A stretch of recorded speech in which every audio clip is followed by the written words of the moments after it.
différentes. Je vous remercie. Merci. La parole est à Monsieur le secrétaire d'État auprès du ministre de l'Intérieur. Vous avez la parole, Monsieur le ministre.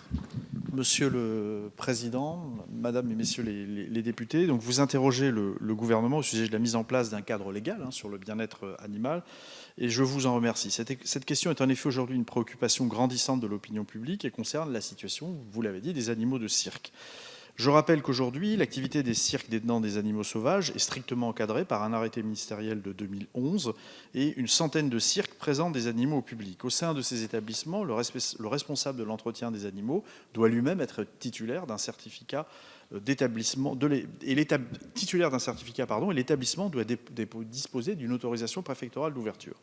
Par ailleurs, des normes de cage et d'installation pour les animaux sont encadrées afin de garantir un minimum de bien-être pour les animaux. Une partie de la population demande, comme vous le proposez, que les animaux sauvages soient interdits dans les cirques. Certaines mairies, et vous l'avez rappelé à l'instant en donnant un exemple concret, ont d'ailleurs refusé l'installation de cirques sur leur commune au motif du bien-être animal, alors que ces établissements, régulièrement contrôlés, sont en conformité avec la réglementation en vigueur.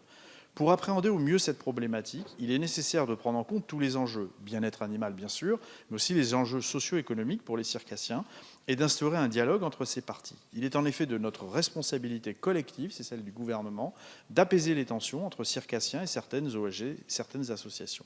À cette fin, le gouvernement a décidé de confier à la Commission nationale des professions foraines et circassiennes la mise en place d'un groupe dédié au bien-être des animaux dans les cirques. Ce groupe constituera une instance de dialogue et formulera d'ici le printemps prochain des propositions de mesures concernant la place des animaux sauvages dans les cirques. Si des évolutions législatives ou réglementaires apparaissent nécessaires, elles seront donc décidées sur la base des travaux menés par la Commission nationale. Je vous remercie.